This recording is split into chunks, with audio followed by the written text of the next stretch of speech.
ദുബൈയിൽ വ്യാജ കമ്പനികൾ ഉണ്ടാക്കി വ്യാപകമായി വിസ തട്ടിപ്പ് നടത്തിയ കേസിൽ 161 പേർക്ക് കോടതി വൻ തുക പിഴ വിധിച്ചു.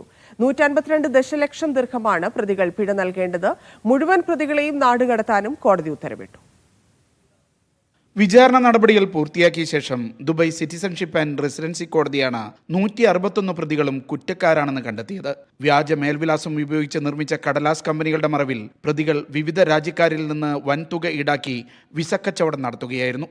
ശേഷം മുന്നറിയിപ്പില്ലാതെ കമ്പനി അടച്ചുപൂട്ടി.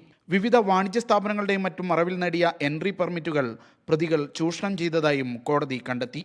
താമസ തൊഴിൽ നിയമ ലംഘനങ്ങളോട് ഒരു വിട്ടുവീഴ്ചയും ഉണ്ടാവില്ലെന്ന് അധികൃതർ പറഞ്ഞു. സമാനമായ മറ്റൊരു കേസിൽ അടുത്തിടെ 21 പ്രതികൾക്ക് കോടതി ശിക്ഷ വിധിച്ചിരുന്നു. Media 1, Dubai.